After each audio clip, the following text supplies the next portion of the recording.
Hola, ¿qué tal amigos de redes sociales? Te saluda tu amigo Alejandro Barrón, tu programa Con la Ley en la Mano Oficial. Hoy, con motivo de la Semana Santa, vamos a platicar un poquito a través de la historia. Vamos a ir por esos anales de la historia en donde, te decía yo, con motivo de esta Semana Santa, vamos a platicar sobre el proceso de Cristo. ¿Por qué el proceso de Cristo en esta conmemoración? En este Jueves Santo en que se transmite tu programa Con la Ley en la Mano. ¿Por qué?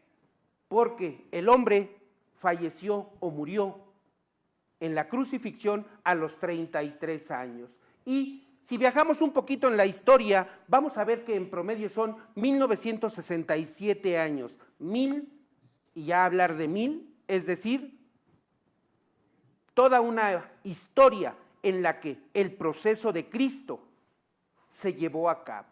Para platicar el tema, hoy se encuentra con nosotros el licenciado Cuthberto Juan Ledesma Chávez. Él es abogado postulante y especialista en Derecho Civil y Derecho Penal. Él cursó estudios de Economía en la Universidad Nacional Autónoma de México. Tiene un diplomado sobre adicciones de la Universidad Autónoma Metropolitana Campus Xochimilco, diplomado en Economía en el Instituto de Investigaciones Económicas de la Universidad Nacional Autónoma de México, licenciado en Derecho por la Universidad del Valle Plantel Roma. En su largo recorrido dentro de la actividad profesional ha desempeñado infinitas responsabilidades dentro del sector público como funcionario y asesor. Asesor en el Comité Coordinador de Instituciones Nacionales de Crédito, director de Fideicomiso de la Cineteca Nacional, jefe departamental de delegaciones de Xochimilco y Venustiano Carranza, coordinador de asesores en la mesa directiva y en la Junta de Coordinación Política de la Cámara de Diputados, investigador titular en el Instituto de Estudios de Revolución Democrática, pero además, de noviembre de 2006 a diciembre de 2007 se desempeñó como secretario técnico de la Comisión Jurisdiccional del Senado de la República. De enero de 2008 a 2010 se desempeñó como asesor parlamentario en el Senado de la República. Es coautor en el libro Alternativa, Transición y Reformas Estructurales, editado por la Cámara de Diputados en 2003. Es coautor del libro Federalismo Hacendario en México, Retos y Alternativas, editado en 2004 bajo el auspicio de la Fundación Friedrich Ebert y el Instituto de Estudios de la Revolución Democrática. Es coautor en el libro Una Democracia Frustrada, editado por el Grupo Parlamentario del PRD en la Cámara de Diputados en 2009. Es miembro asociado de la Barra Latinoamericana de Juristas y Peritos, AC, desempeñando el cargo de secretario general adjunto primero. Actualmente se desempeña como abogado postulante en diversos tribunales en la Ciudad de México y el Estado de México. Cuthberto, te damos la más cordial bienvenida a este tu programa Con la Ley en la Mano Oficial. ¿Qué opinión te merece el juicio de Cristo en este año 2021, pleno a 1967 años del deceso de Jesús? Pues, bueno, Alejandro, indudablemente que la importancia del análisis que hoy hacemos radica no solamente en el hecho del enjuiciamiento y el proceso de Cristo,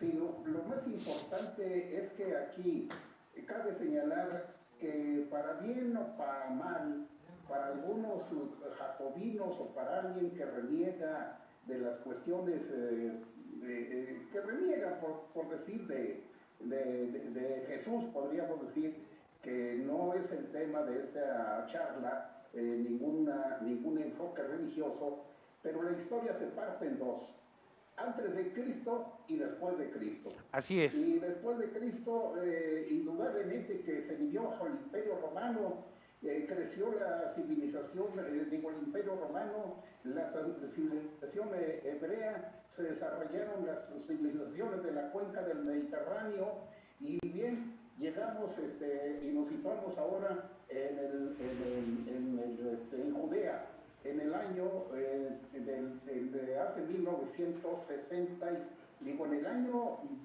cerca de 2000. Bien, el proceso de Cristo que hoy comentamos es una monografía jurídica sinóptica. ¿Esto qué quiere decir? Que presenta dicho proceso de una manera clara, y resumida. Su autor es el reconocido jurista emérito de la UNAM, ya fallecido Ignacio Burgoa Orihuela, y lo publicó Editorial Porrúa en el año de 2006, que veo que tienes en tus manos. Ese es el proceso de Cristo. Primero, es un estudio religioso, es decir, no es religioso, y se basa en la observancia del derecho romano y en el derecho hebreo de la época. O sea, en dos derechos se van a analizar cómo ocurrió este juicio. Trata de las violaciones que se cometieron a esos dos cuerpos o normas legales en dicho proceso, como ya veremos, por demás injusto. Y juzgado a través de los años y por muchos escritores, tanto europeos como nacionales, que han analizado y que quiero señalar además que, según tengo entendido, este juicio, esta representación de este juicio se llevó a cabo hace muchos años en la universidad, en la Facultad de Leyes, yo no lo conocí, pero hablan algunas personas que fue muy interesante haber vivido todo ese juicio desde el punto de vista jurídico no religioso. Fueron dos juicios, estimado querido Alejandro. Sí, fíjate El que un religioso juicio. judío ante el Sanedrín y el político ante Poncio Pilato, gobernador de Judea. Así es. ¿Qué ocurre? ¿Qué ocurre primero? Conviene aclarar que el análisis que posteriormente iremos desilvanando de esa cuestión se realiza a la luz del derecho positivo actual, es decir, al derecho que nace del Parlamento o, en nuestro caso, del Congreso de la Unión, que es aprobado, escrito y promulgado. Y como ya veremos por qué lo decimos, porque vamos a ver cómo vinieron el juicio. Dichos juicios no acataron el principio de juridicidad que exige imperativamente que todos los actos de autoridad se sometan a derecho, Alejandro. Doctor. Así es. ¿Cuáles son esos principios de juridicidad? Indudablemente que uno de ellos, el que nadie, a la luz del derecho actual, nadie puede ser molestado en su persona, familia, derecho, sino en virtud de mandamiento escrito. Y como ya veremos, cuando le prendieron no había ningún mandamiento escrito, ni fue una cuestión fugaz, podríamos decir. Y el otro principio es el debido proceso, que precisamente 14 constitucional, ahora, en nuestro caso, todas las violaciones que veremos a continuación. El pueblo hebreo bajo el Imperio Romano conservó sus leyes y costumbres. Sin embargo, las ordenanzas de los pretores o gobernadores provinciales y los edictos provenientes de Roma, los edictos eran la forma de pronunciamiento de los magistrados romanos en cuestiones de su competencia y constituyen indudablemente una de las principales fuentes del derecho romano, y ellos tenían hegemonía normativa sobre las disposiciones locales y las costumbres de cada provincia. Como los que estudiamos derecho lo saben muy bien, los edictos son muy importantes, algunos de gran trascendencia, como veremos a continuación. En resumen, los gobernadores del Imperio Romano, nombrados por el Senado o el emperador, estaban investidos con la potestad de homologar las sentencias. ¿Qué quiere decir? Que lo que dictase un tribunal local, el tribunal, los gobernadores mejor, iban a homologar y ejecutarla, indudablemente.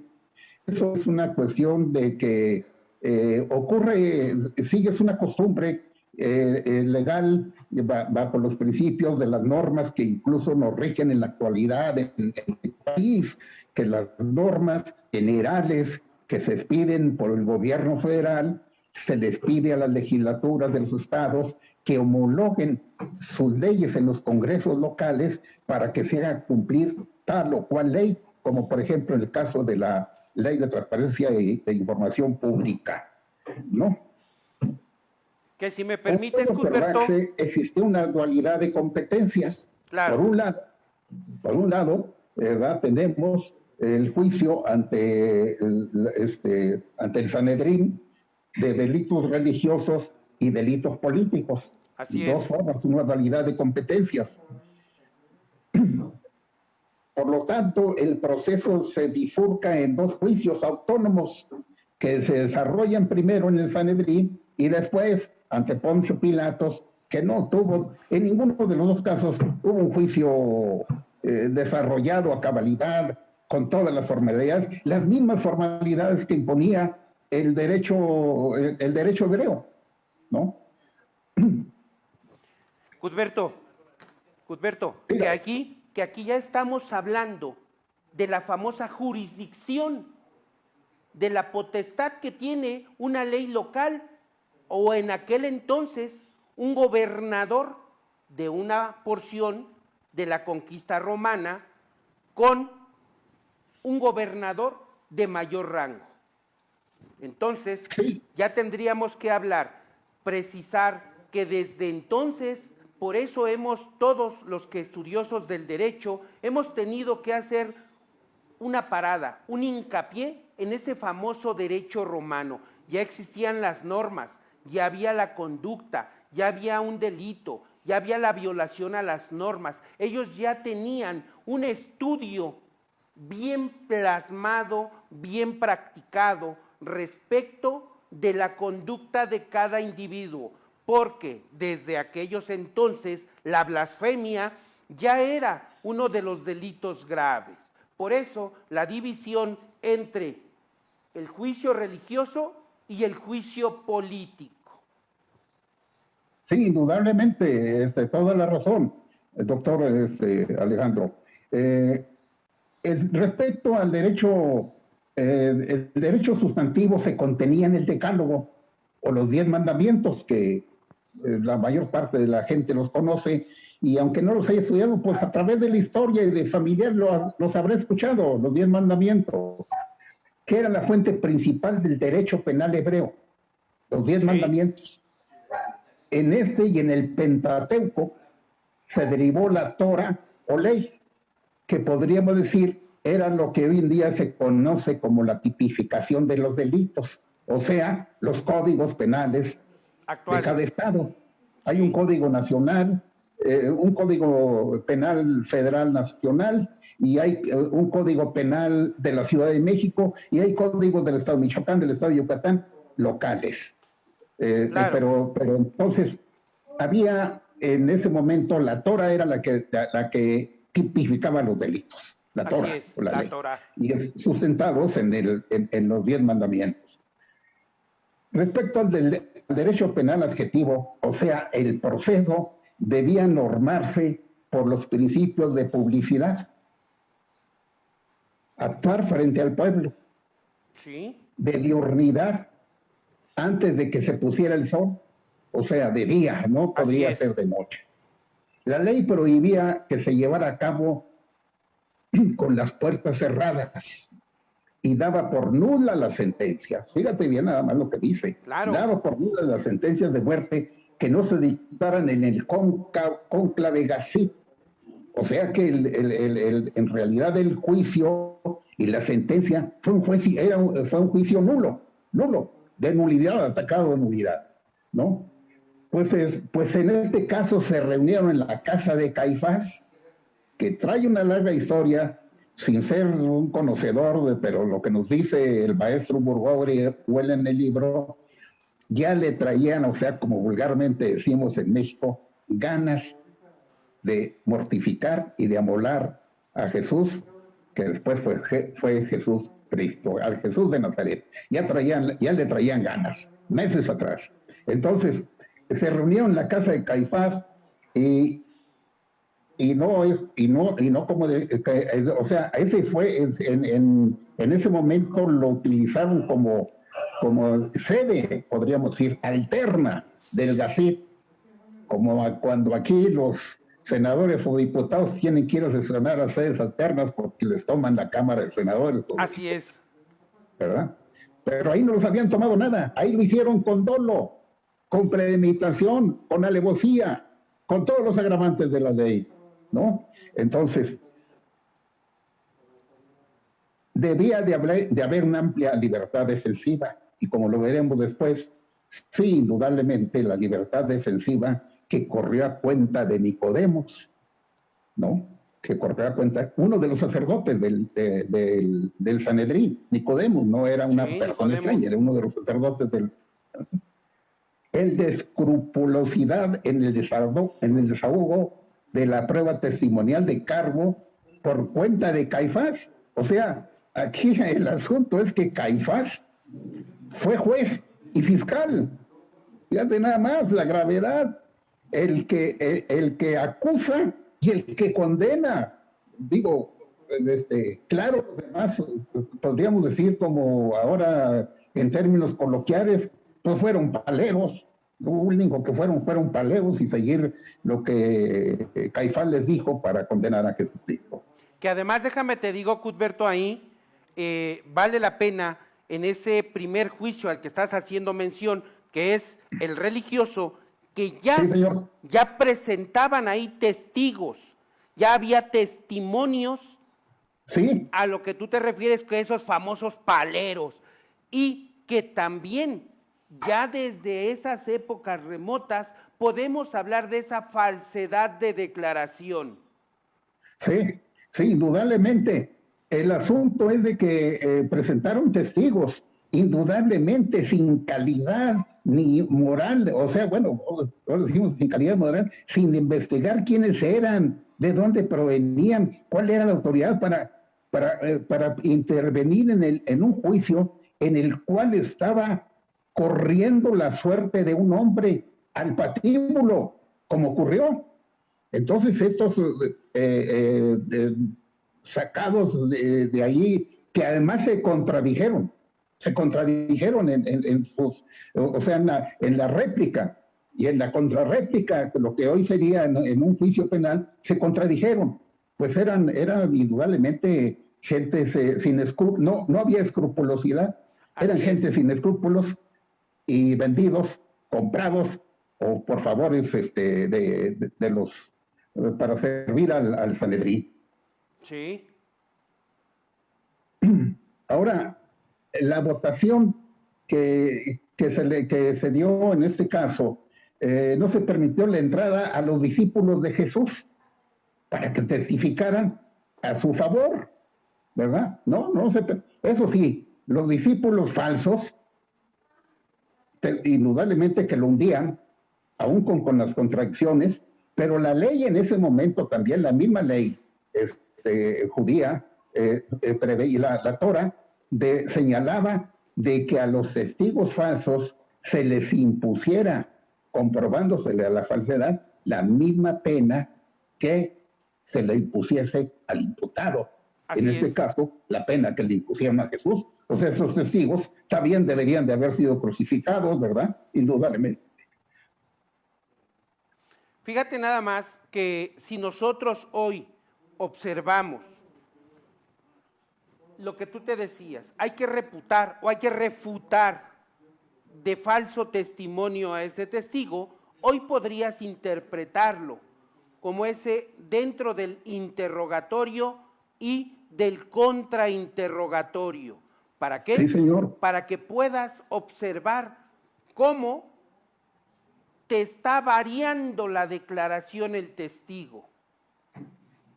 Lo que en aquel entonces, que fue una violación al derecho de defensa o al debido proceso de Jesús en ese momento.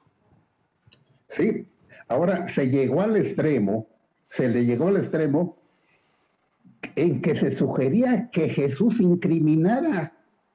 O sea, que él dijera, sí, soy el responsable, sí, yo soy, y yo lo dije, que yo era el Hijo de Dios. De eso lo estaban acusando, de blasfemia, de decir que era el Hijo de Dios. De eso estaba ante ese tribunal, que él se incriminara.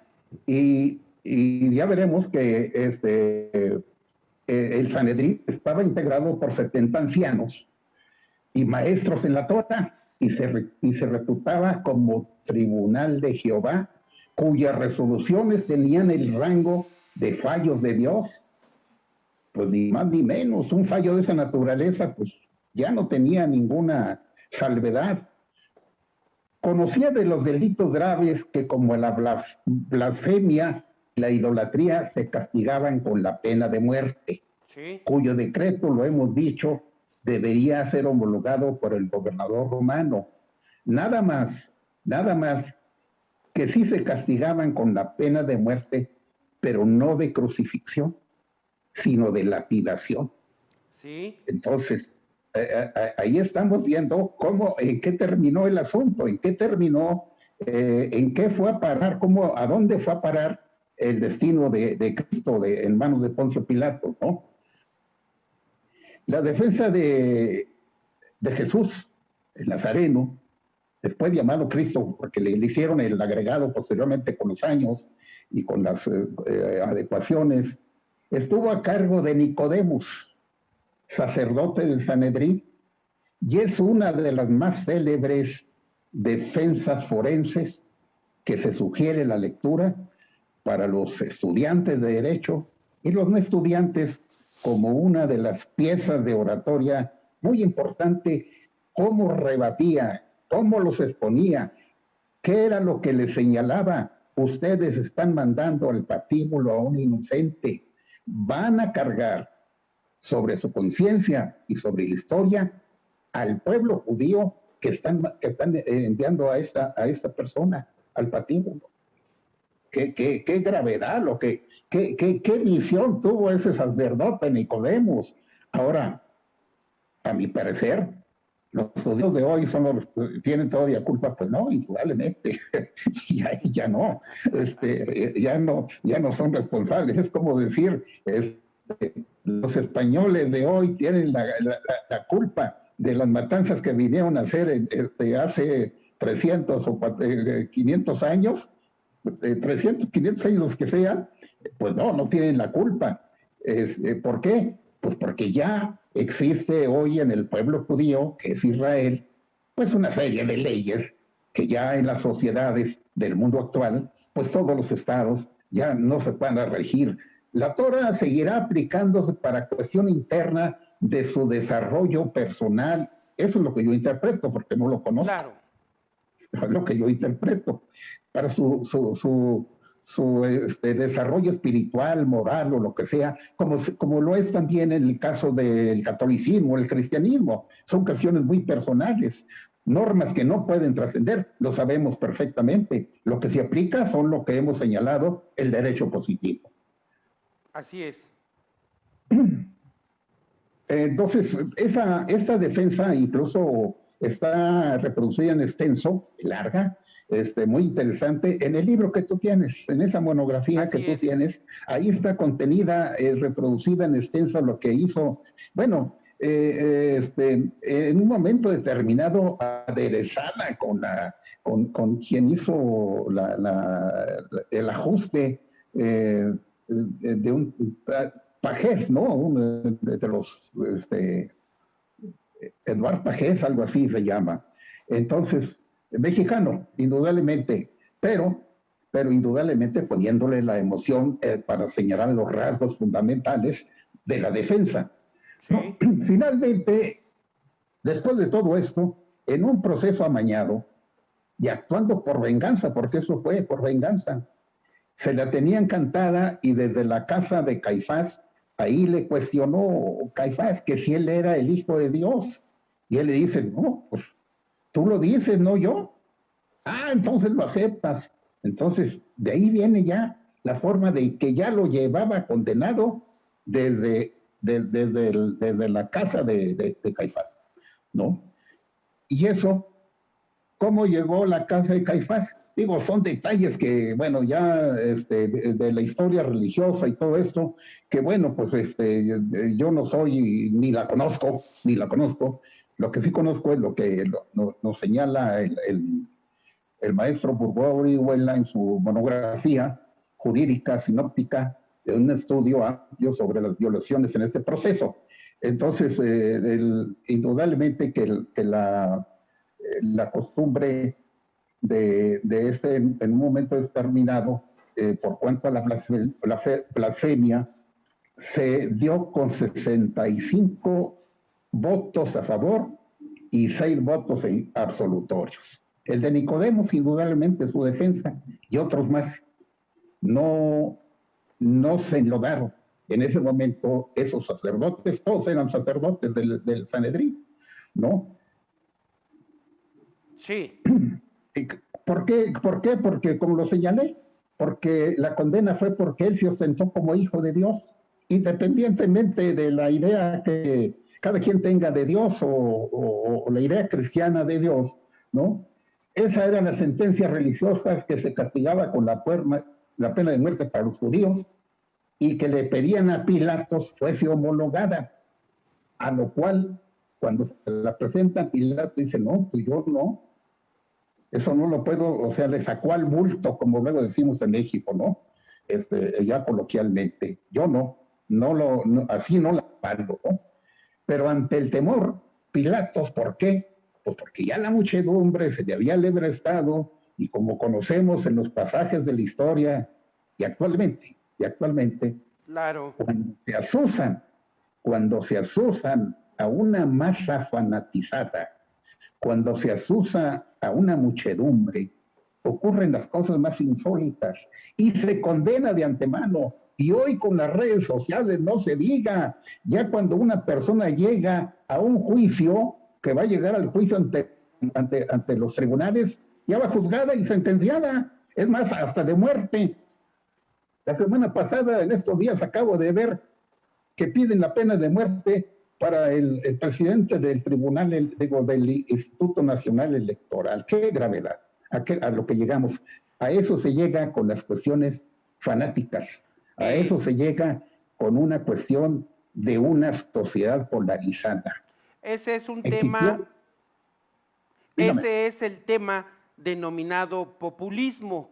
Pero fíjate que el populismo es interesante también, que es un sistema de gobierno que podríamos tocarlo más adelante. Yo quisiera comentarte respecto de este juicio de Cristo y te voy a dar una breve lectura a esta parte que dice: como primera garantía ofrecida por la ley al acusado, está la obligación de examinar a los acusadores delante del pueblo y de que las acusaciones y las defensas se den en público. Es decir, hoy tienes un denunciante, examina al denunciante, verifica que el dicho del denunciante sea idóneo, que sea verídico, que sea verificable. Por eso encontramos un famoso principio ahí que también nosotros debemos observar, en donde lo que dice el denunciante con lo que dicen los testigos sea proporcional a la norma que ha sido violentada. ¿Estamos de acuerdo? Sí, cómo no, doctor. Porque además te decía, otra garantía que da la ley al acusado y que vosotros teníais el imprescindible deber de dar a Jesús de Nazaret, es el ejemplar castigo que debe aplicarse a los testigos cuyas deposiciones resulten falsas. Esa famosa, lo que dije hace rato. ¿sí? Esa famosa falsedad de declaración. Y luego, otra de las garantías que la ley da al acusado es el precepto de que no se admita en calidad de testigo a nadie que no sea de una reputación sin tacha y de una fama inmaculada. ¿Parte? Sí. ¿Parte? Sí. ¿De dónde sacaron los testigos? ¿Quiénes eran ahí los paleros? Ahora yo digo los paleros que se prestaron a semejante barbarie. Porque independientemente de que si era el Hijo de Dios, que si era cristiano, eso se estaba condenando a un hombre que se iba a mandar al patíbulo y que le decían mátenlo, nada más por mis pistolas, como hoy casi mátenlo por mis pistolas, porque eso fue, digo, perdón por las expresiones, esto no es tan jurídico, pero estas cuestiones llegan a las redes sociales, llegan al público en general, y para mayor comprensión con esas cabalidades, así existió, así se dio, ¿no? Entonces, indudablemente Pilato se rehusó, y a lo cual se rehusó, pero ante el temor de caer en la gracia y ser castigado por el emperador Tiberio, inventó el delito de sedición. Fíjate nada más. La sedición. Le atribuyó el delito de sedición. No se lo inventó. Existía en el derecho romano claro. el delito de sedición. Se lo atribuyó, dijo, este es un sedicioso, ¿no? Como aquí cuando en México existía el delito de disolución social y por el cual fueron muchos luchadores sociales en el pasado a la cárcel, aquí en el país, ¿no?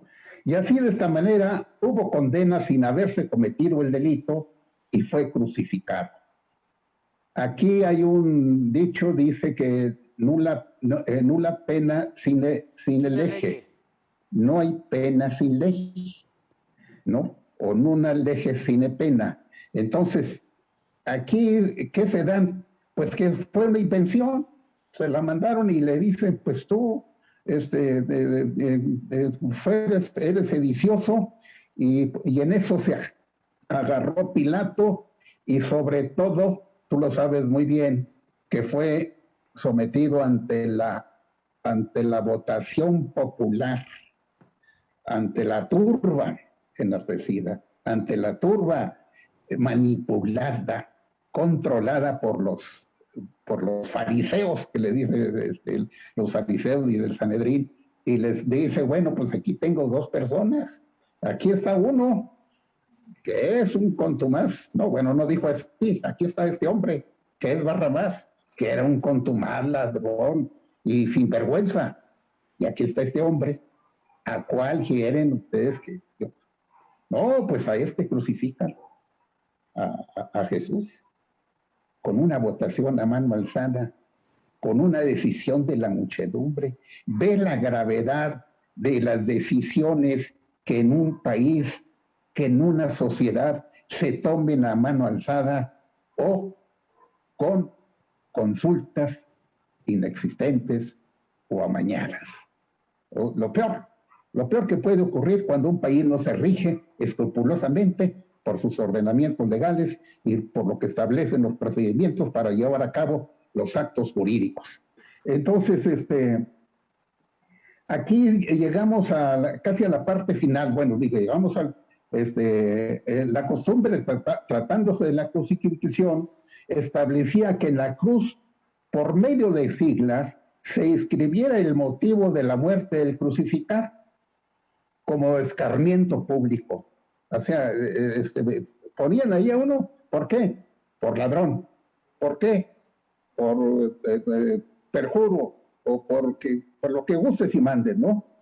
Así Pilatos ordenó que en su cruz se pusieran las palabras INRI, y durante muchos años, los que en alguna ocasión fuimos a la iglesia o hemos frecuentado las iglesias, decíamos, ¿qué querrá decir INRI? Pues veías ahí INRI y nunca supimos, claro, ¿no? ¿Qué significan esas letras, y esos nazarenos, res iodiorum? ¿Y qué significa en castellano? Jesús, Rey de los judíos. No, pues ya te imaginarás cómo reaccionaron los del Sanedrín, la violencia, ¿cómo que? Pues imagínate, ya en ese momento los estaba exponiendo a ellos, que lo había crucificado, y que era el Rey de los judíos. Pues una cosa que albergó en el interior de Poncio Pilato para mandar y escribir esas palabras, no sabemos, son apreciaciones muy subjetivas, y menos con los miles de años, los cientos y los miles de años que transcurrieron, saber qué han ido en su interior para poner eso. Le pesó y dijo, pues ahora para escarmiento, ahora sí que para escarmiento eso, y para que les pese, les voy a dejar así. Protestan, ¿y qué les dice? lo que escribí queda escrito. Y así quedó escrito. Y ese fue el final de un proceso, esto es tan breve, lo hemos abreviado, lo trato de exponer en la forma más abreviada posible, es muy largo, muy apasionante para los estudiosos del derecho, los que hemos estudiado derecho, y para los no estudiosos, para alguien que tenga la curiosidad y quiera conocer desde un punto de vista jurídico, esto no es religioso, y tenga esa curiosidad, puede abrevar y buscar el libro que tú mostraste y darle lectura.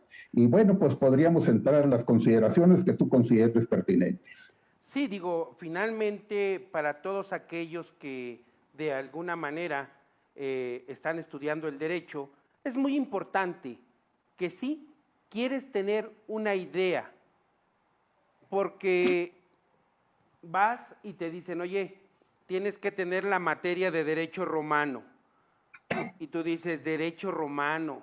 Y cuando empiezas a escuchar el latín o las pronunciaciones de esos latinazgos, dices, wow, ¿y eso cómo lo hago? El tema es que hoy en la actualidad sigues trayendo al presente a colación muchos de esos términos que en ocasiones ni siquiera sabemos por qué los mencionamos, pero ahí están.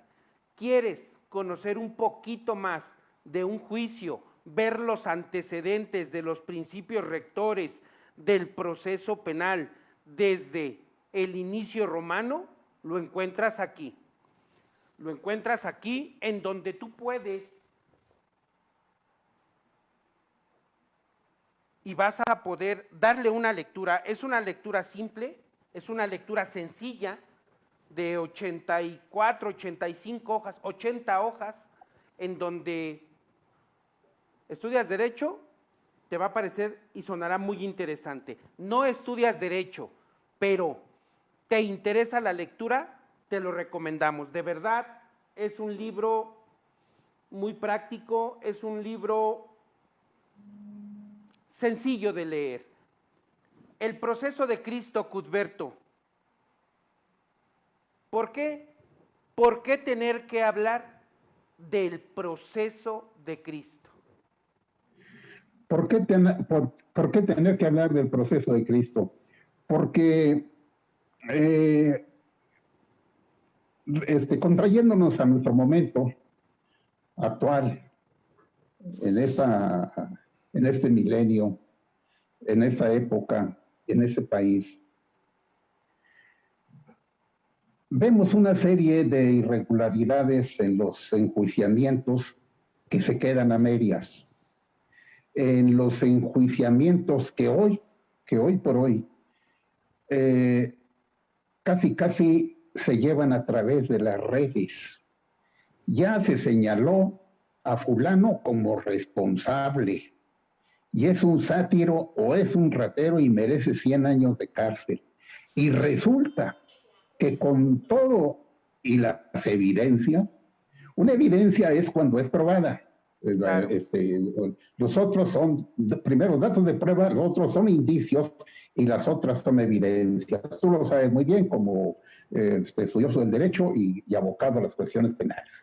En este caso, veo con preocupación que han sido muchas las acusaciones en contra de uno de los implicados en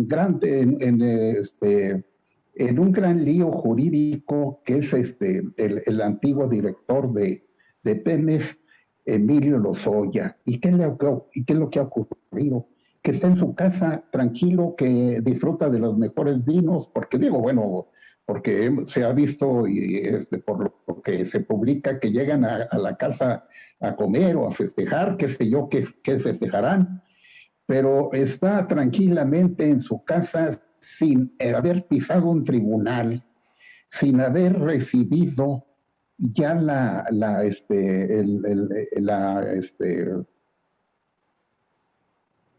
del Ministerio Público, del fiscal, el señalamiento de que él es el probable y presunto responsable de tal ilícito. Ahí lo mantienen, ahí está, y es una cuestión que no avanza.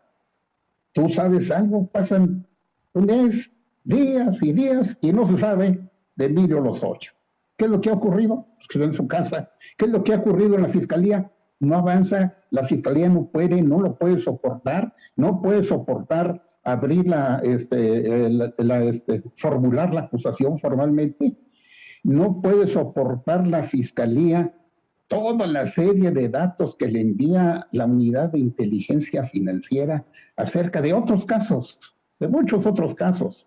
Del caso del último, creo que es Tudor, el de Cancún, se le acusa de perpetrar fraudes a través, saqueo del dinero a través de los cajeros electrónicos, como del gobernador de Tamaulipas, que también se le hacen imputaciones y una larga fila, y es rico y millonario, y ranchos y propiedades, y resulta que parece que todo se va resumiendo al final de cuentas en que probablemente la acusación recaiga por una cuestión de acusación fiscal, de evasión fiscal.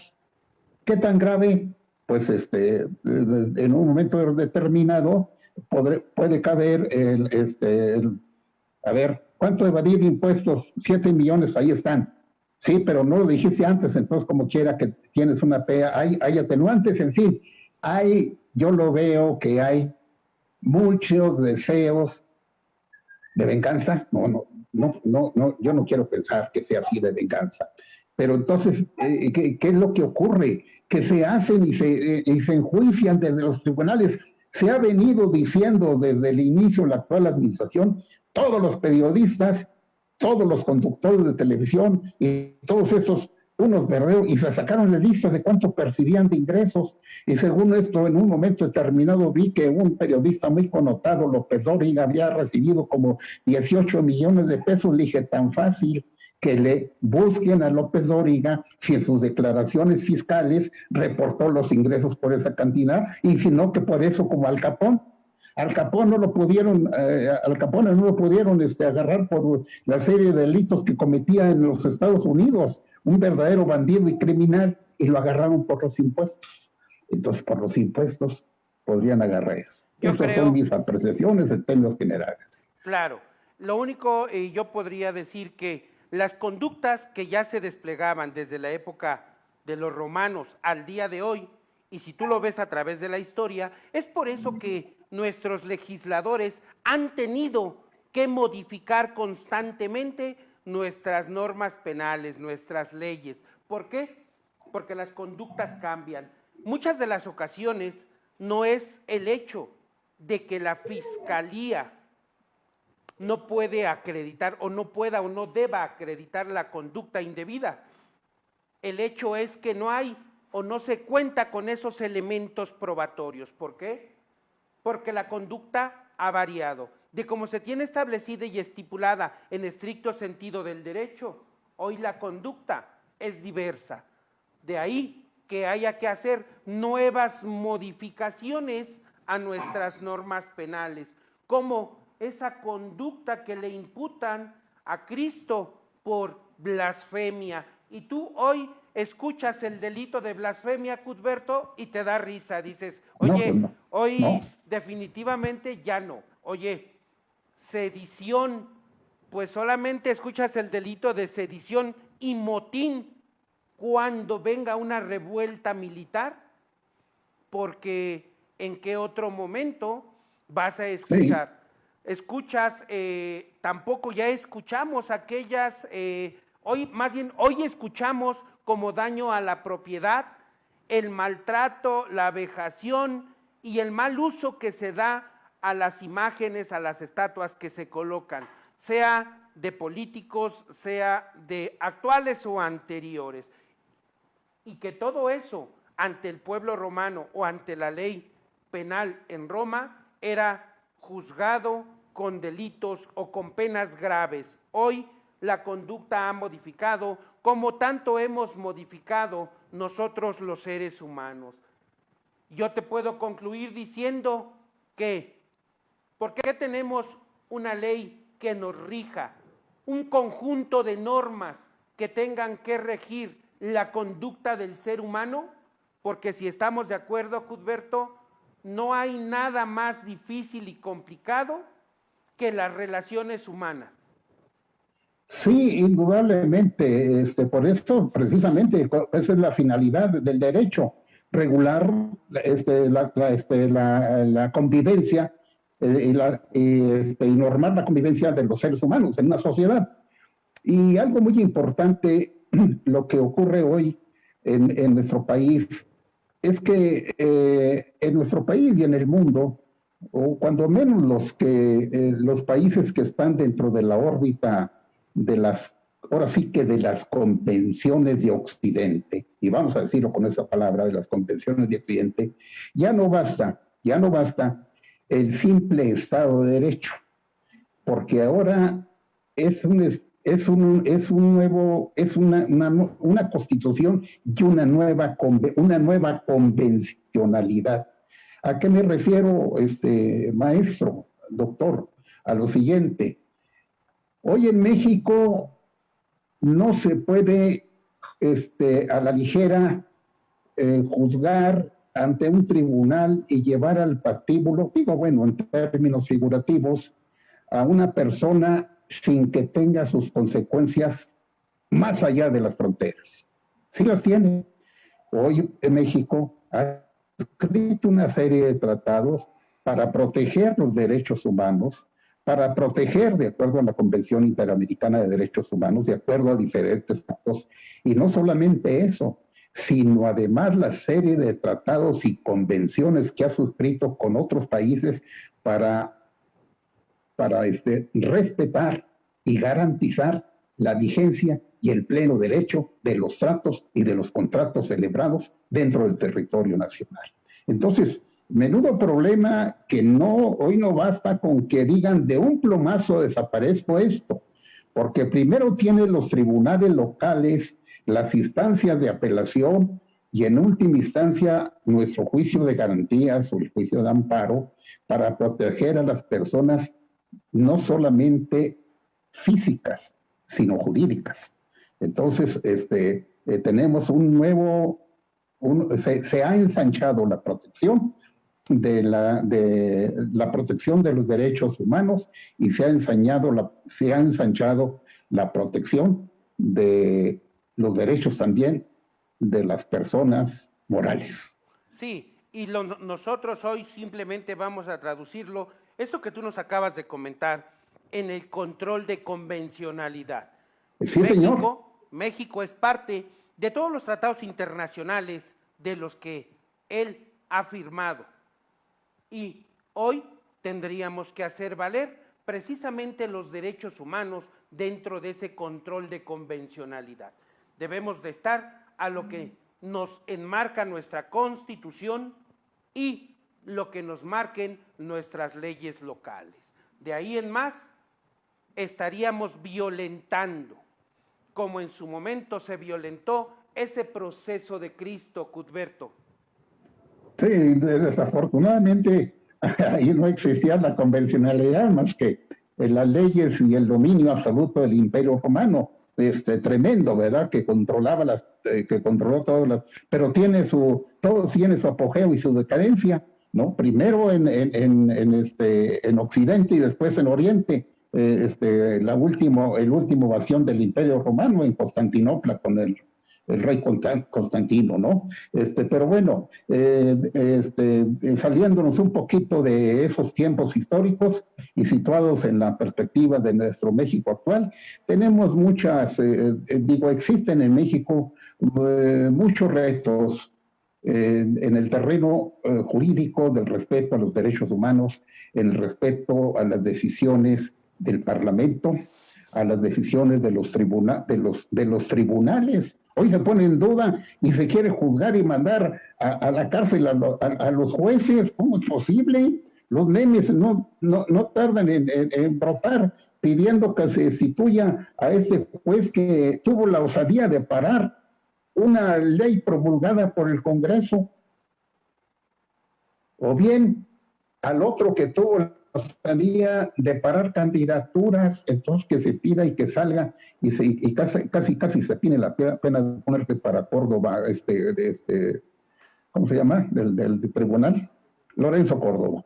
En fin, necesitamos avanzar hacia, primero que todo, hacia los terrenos de la conciliación, y como el mensaje también aquí también viene una cuestión muy profunda de lo que Jesús Cristo señalaba. Decía, no, que yo no soy el Hijo de Dios, simplemente yo he venido, o estoy aquí en la tierra para transmitir el mensaje de amor y de fraternidad entre los hombres, entre los seres humanos. Tú sabías que señalaba un filósofo, dijo, ¿sabes lo que existe en el universo? Es el amor. Si no existiese el amor en el universo, pues andarían los planetas y los satélites todos chocando unos contra el otro. El amor es concierto y unidad. Donde está fuera del amor, no hay nada. Bueno, esa es una, me sale de mi pecho, ¿no? Claro, Entonces, claro. pero ese es en un momento determinado, y no por religioso, católico, cristiano, ¿verdad? Sino porque es una cuestión, en principio, no creo que el más furibundo ateo pueda negar de que no, que se niegue el amor o que se condena esto. Pues no, esas cuestiones no están en el ánimo de la gente sensata, porque ya vemos que sí, hay gente insensata y gente sin escrúpulos y perversa y malvada que todos los días ejecutan mujeres, que todos los días realizan atracos, matan a semejantes, a policías, los acribillan, los emboscan. Digo, ¿en qué cayó la sociedad? ¿En qué caímos? ¿Verdad? Son mis preguntas, maestro. ¿Verdad? ¿En qué caímos? Caímos en una melé, dijo aquel amigo deportista. Caímos en la melé. Estamos en que debemos de continuar transitando por el camino de la armonía, el entendimiento y el diálogo. Es por lo que debemos de transitar nosotros, los seres humanos, para poder llegar a ese sentimiento, tocar esas fibras sensibles de ese derecho humano, en donde nosotros podamos paso a paso tener un entendimiento con nuestros semejantes, parte del mensaje del Nazaret. Bien, Cuthberto, te dije y te comenté al principio, 1 hora no nos alcanza, el tiempo se va rapidísimo. Un mensaje que le quieras dar a nuestros amigos en redes sociales. Pues nada más que reflexionen que la Semana Mayor no es para que se vayan a, como dicen los muchachos, a reventar a la playa. Sol, arena y bebida y sexo es lo fundamental. Reflexionen un poco internamente. No les pido yo que se vayan, el que quiera ir y que sea creyente y religioso, pues que se acerque a los templos. Los que no, pues que lo busquen en su cuestión interna, pero que no es tampoco una semana, y menos en este momento. Acuérdate, en este momento menos. Esperemos que no se nos dispare el grave asunto de salud que nos ha quejado por más de un año y que desafortunadamente no tiene una salida pronta. Yo, por fortuna, tengo ya mis 2 dosis de vacuna y tampoco me considero exento. Yo el mensaje que sí les pediría, quédate en casa, o si no te quedas y si sales, cuídate mucho. Y ese es el mensaje de reflexión interna, cada quien dentro de sus ámbitos, sea creyente o no. Bien, amigos, en redes sociales, ya escucharon a nuestro invitado Cuthberto Juan Ledesma Chávez. Quédate en casa, no te descuides. Esa famosa tercera oleada de contagios que se ha previsto es en razón de los festejos precisamente de Semana Santa, en donde se esperaba que la gente volviera de nueva cuenta a transitar por carreteras, aeropuertos y por todas y todos los caminos de nuestro bello México. Sana distancia, usa el cubreboca, la mascarilla, lávate las manos constantemente, utiliza gel antibacterial y sobre todo cuídate, cuida a los tuyos y cuida a los demás. Te damos las gracias por haber estado con nosotros en esta transmisión más, donde hemos dialogado un poquito acerca del proceso de Cristo. Mi estimado Muy bien, ya Luciano nuestros Pumberto, amigos con la ley en la mano. muchas gracias por haber estado con nosotros. Por la invitación. Gracias, cuídate, hasta la próxima. Adiós.